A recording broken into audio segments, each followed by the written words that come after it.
In May 1945, Europe was celebrating. Nazi Germany had fallen. Hitler was dead. Berlin was a field of ruins. Millions believed the nightmare was finally over. But inside the Kremlin, Joseph Stalin was not relaxed. He had won the greatest victory of his life. The Red Army had smashed its way into Berlin. Soviet flags flew over Hitler's capital. Yet Stalin was already staring at a new danger, one most people in London and New York could not see yet. The danger was not a German comeback by itself. It was something worse.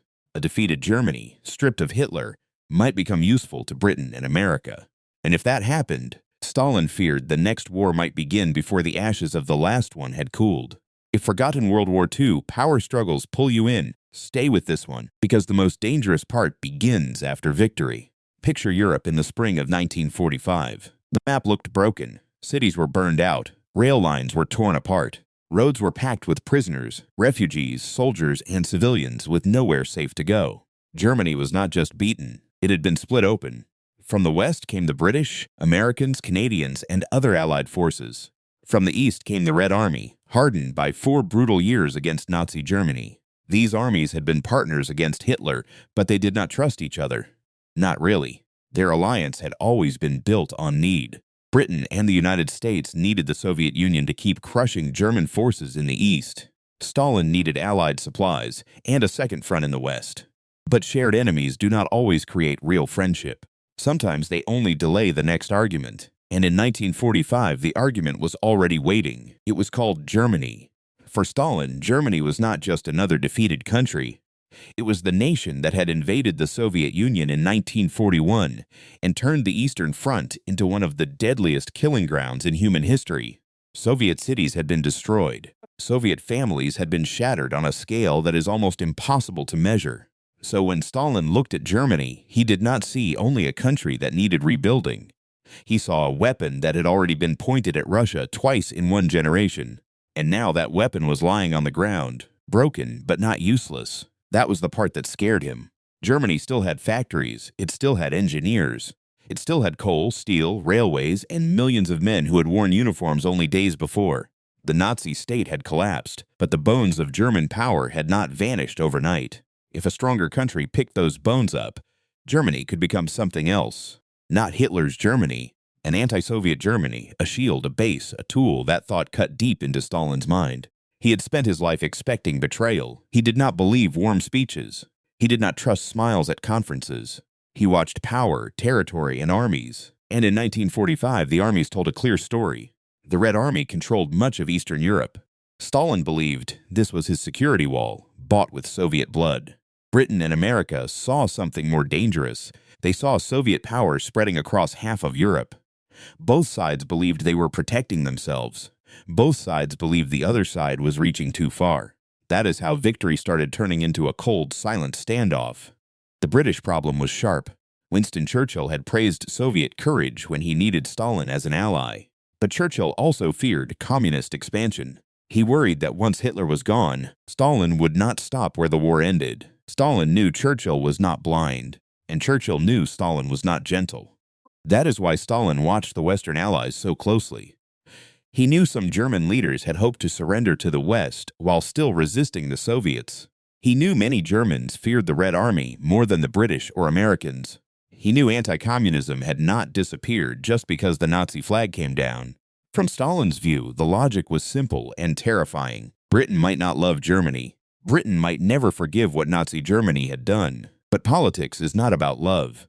It is about fear, leverage, and survival. If Britain feared the Soviet Union more than a defeated Germany, then Germany could become valuable again. Not today, maybe. Not openly, maybe. But soon. That fear was not completely imagined. In British military circles, private planning began for a nightmare scenario no one wanted to say in public. What if war with the Soviet Union came next? The plan was never carried out. But the fact that it was even studied shows how fast yesterday's ally could become tomorrow's threat. Stalin did not need to know every paper in a British file to sense the danger. He had spies. He had diplomats. He had soldiers on the ground. He had a lifetime of suspicion. And he had one simple rule. Never let a hostile power rebuild a path to Moscow. That rule shaped everything. It shaped how he treated Poland. It shaped how he viewed Eastern Germany. It shaped how he reacted when Western leaders spoke about free elections. open trade, and rebuilding Europe. To many Americans, those words sounded hopeful. To Stalin, they could sound like a door being opened for Western influence right up to the Soviet border.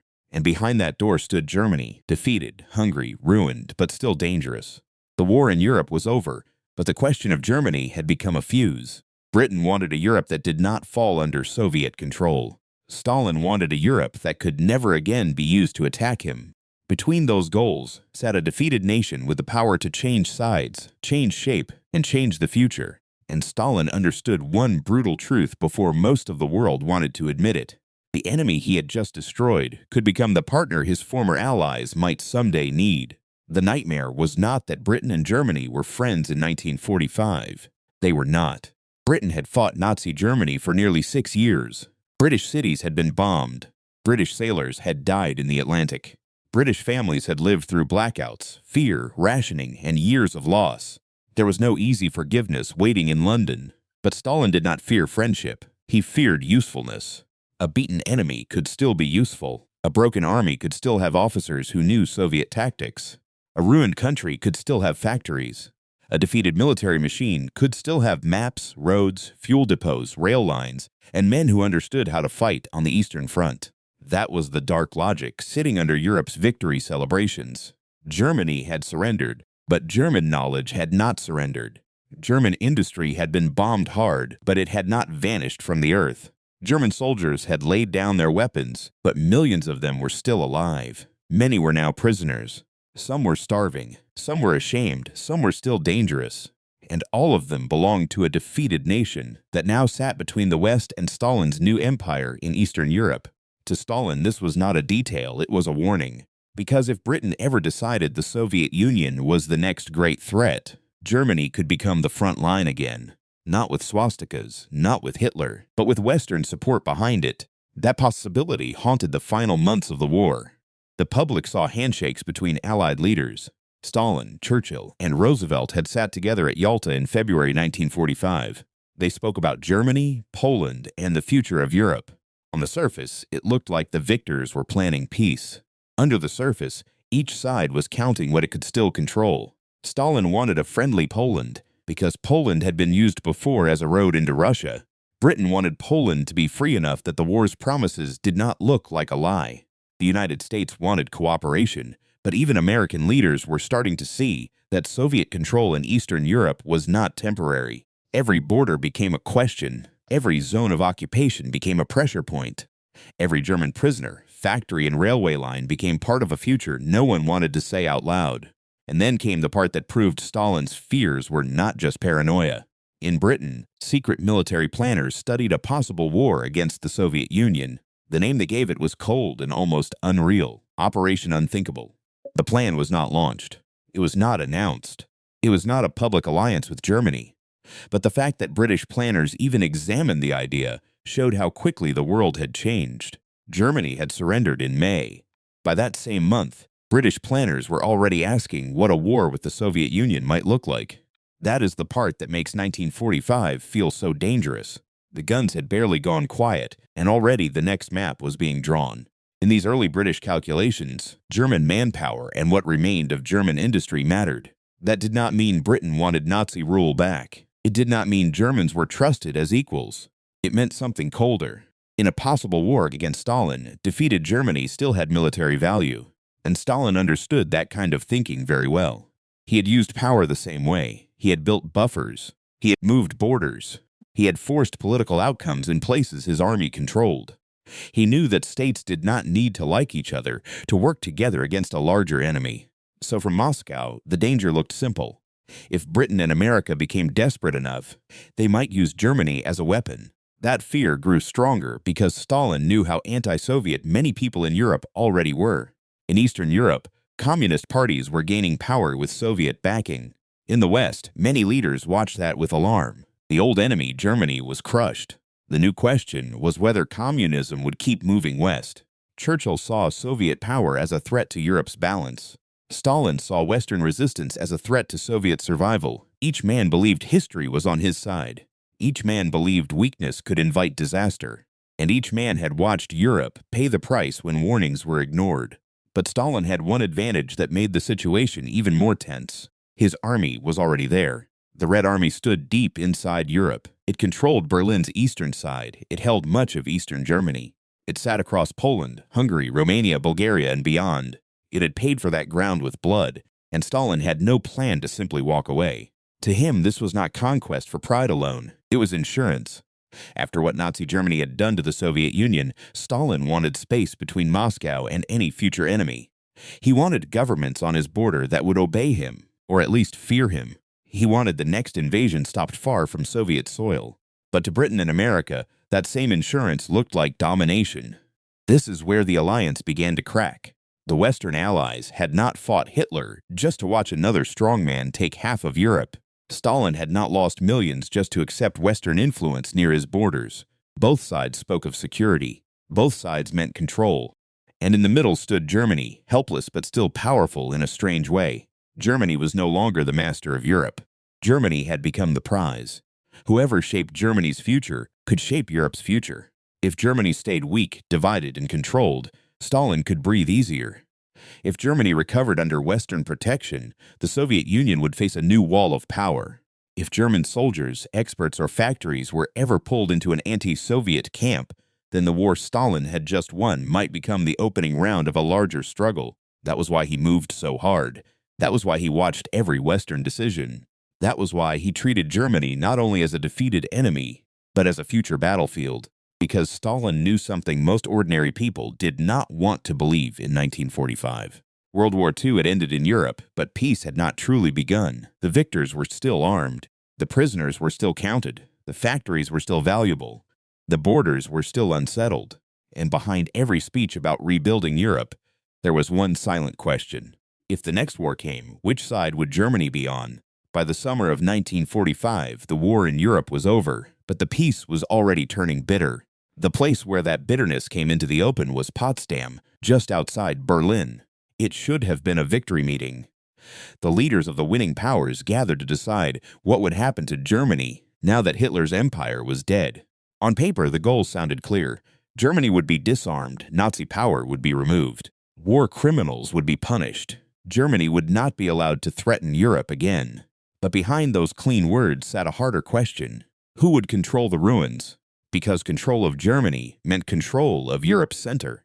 It meant control of roads, factories, mines, ports, rail lines, and the political future of millions of people. It meant deciding whether Germany stayed weak, recovered slowly, or became the backbone of a new Western front. Stalin arrived at Potsdam with victory in his pocket, but also with deep suspicion in his mind. He had Berlin. He had Eastern Europe. He had the largest army on the continent. But he also knew the West had money, sea power, industry, and now a growing confidence that the Soviet Union might be the next great problem. And Germany sat between them like a loaded gun on a table. The Allies divided Germany into occupation zones. The Soviets controlled the East. The British, Americans, and French controlled the West. Berlin, even though it lay deep inside the Soviet zone, was also divided into sectors. That one detail mattered. To Stalin, Western troops in Berlin were not just visitors. They were a foreign presence inside the area his army had conquered. They were a reminder that even after the Red Army had paid so heavily to take the city, Stalin still could not fully close the door. Berlin became more than a ruined capital. It became a symbol of the coming struggle. The Western Allies wanted a Germany that could be controlled, but not starved into collapse forever. They feared that too much hunger and chaos would create another disaster, maybe even push Germans toward extremism again. They also knew Western Germany's industry could help rebuild Europe. Stalin saw the same industry and heard a different warning. Factories could make trucks. Trucks could move troops. Steel mills could make weapons. Railways could carry armies east. Coal could fuel recovery, and recovery could bring back power.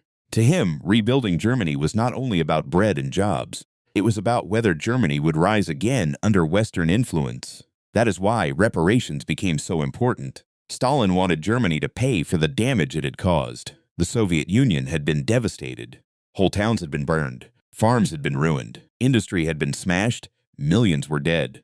In Stalin's mind, Germany owed the Soviet Union not just money, but machines, factories, labor, and anything that could help repair the damage. The West did not deny that the Soviet Union had suffered terribly. But British and American leaders feared that stripping Germany too deeply could leave a dead zone in the middle of Europe, and a dead Germany was not stable. It would need food. It would need control. It would become a burden. Worse, it might become a place where anger could grow again. So both sides claimed they were trying to prevent another war. Stalin wanted Germany weak. The West wanted Germany safe enough to rebuild. Those two ideas could not live together for long. Every argument at Potsdam carried this deeper fear. When they spoke about coal, they were really speaking about power. When they spoke about borders, they were speaking about future armies.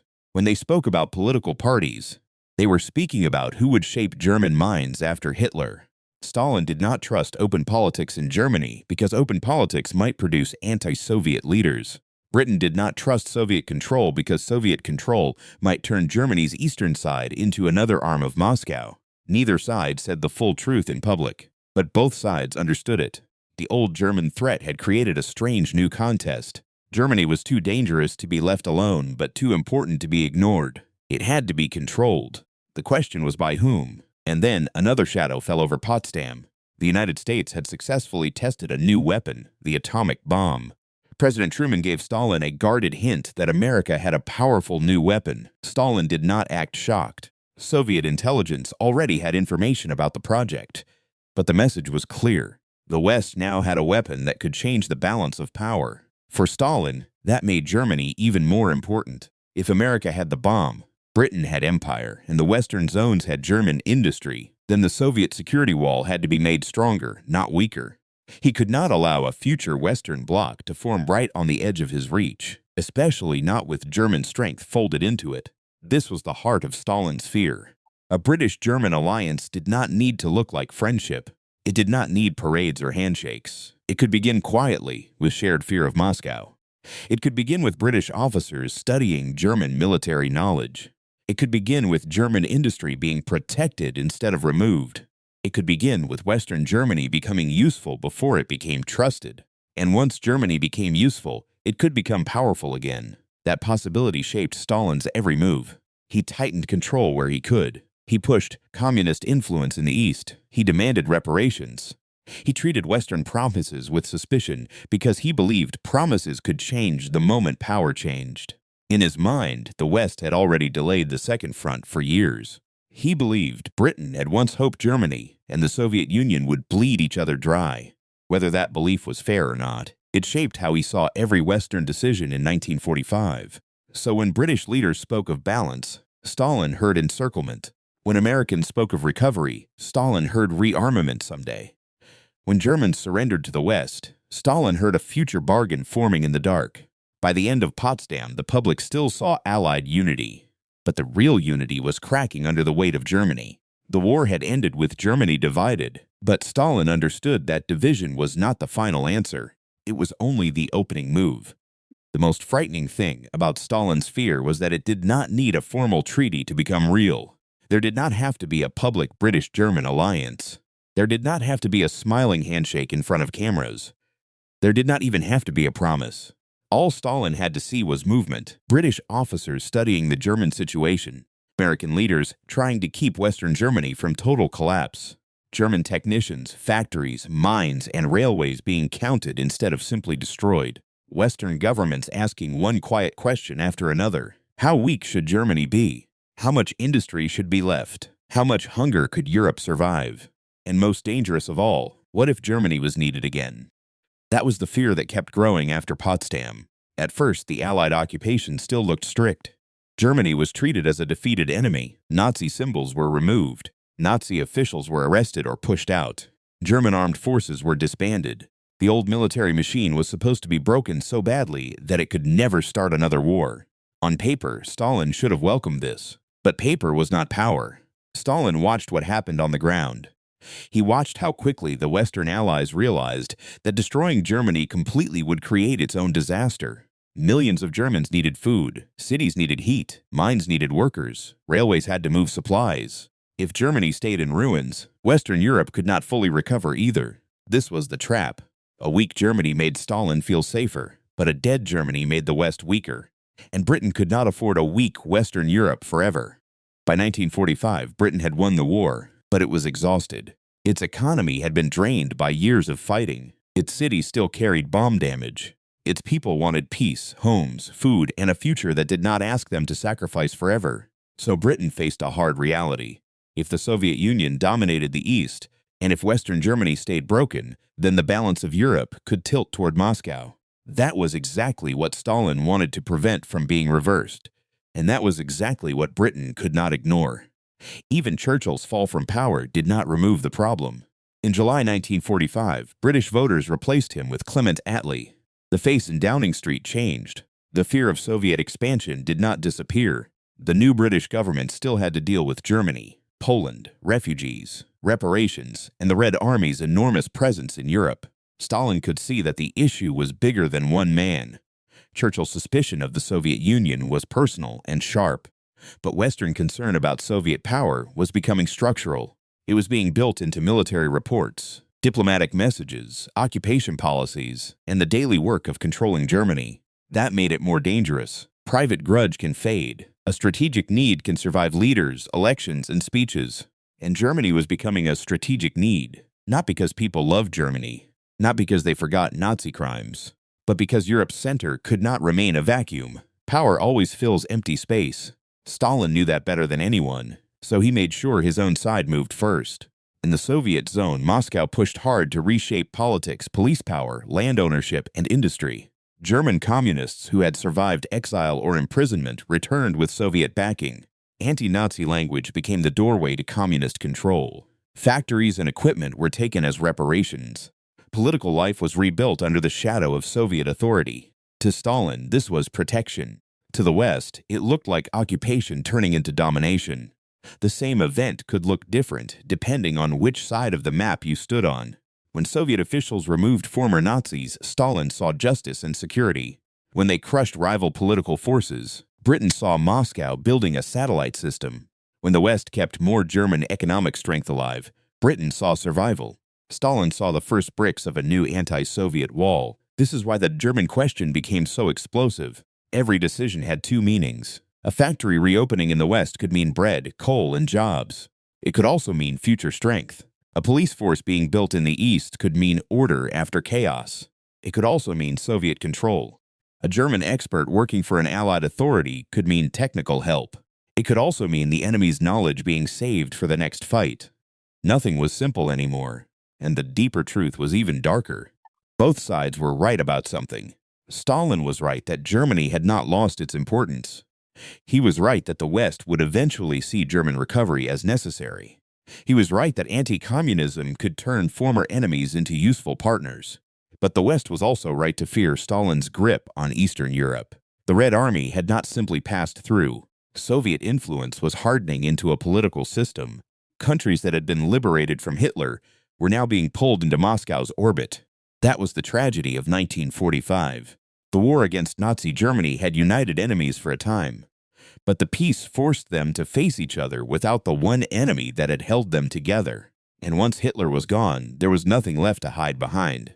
Germany became the mirror. In that mirror, Stalin saw invasion routes, burned Soviet villages, dead soldiers, and the danger of a Western-backed German revival.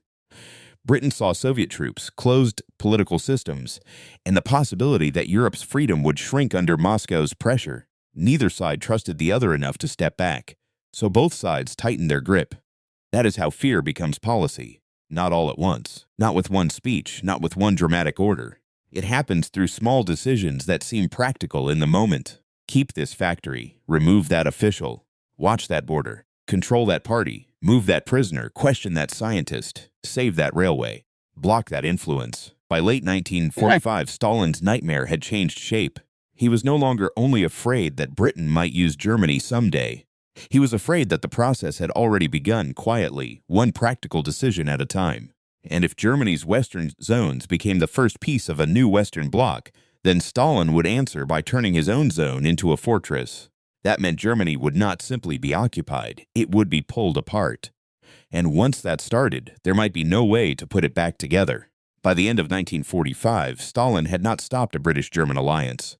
There was no open deal, no public treaty, no sudden army of Germans marching beside British troops. The nightmare had not arrived in the dramatic way a battlefield rumor might suggest. But Stalin had seen the direction of history, and that was almost worse, because the danger was not a single secret meeting. It was the slow birth of a new Europe, where Germany's defeat did not erase Germany's importance. It only changed who would fight to control it. For Stalin, the safe answer was simple. Germany had to remain weak, divided, watched, and surrounded by Soviet influence. He believed the Soviet Union had earned that right through blood.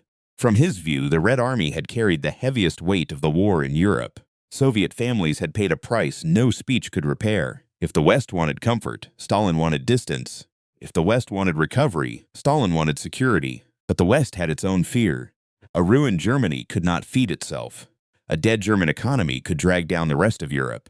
And if Moscow kept tightening its hold in the East, then Western Germany could not stay only a defeated enemy. It would slowly become a barrier, a workshop, and then a partner. That was the turning point. Germany stopped being seen only as the source of the last war. It became part of the answer to the next one. This did not happen overnight. At first, the occupation remained strict. Germans lived with hunger, rubble, and shame. Cities were broken. Families searched for missing men. Prisoners returned to homes that sometimes no longer existed. The Nazi state was gone, but the damage it had left behind was everywhere. Yet beneath that misery, the future was being built. In the Western zones, Britain and America began to accept a hard truth. If Europe was going to recover, Western Germany had to recover too. Coal had to move, factories had to reopen, railways had to work, food had to be delivered. The same resources Stalin feared were now being treated as necessary for survival. In the Soviet zone, Stalin pushed the opposite logic. Germany's eastern side would not become a Western tool. It would be tied tightly to Moscow's security system. Political rivals were squeezed. Communist power grew. The Soviet zone became less like a temporary occupation area and more like the front edge of Stalin's post-war empire. Germany was being pulled in two directions, and the more it was pulled, the more Stalin's fear fed itself. If the West rebuilt Germany, Stalin saw a threat. If Stalin tightened control in the East, the West saw a threat. Each move became proof that the other side could not be trusted. That is how the Cold War began to harden. Not with one gunshot, but with suspicion, policy, and geography. Berlin became the most dangerous symbol of all.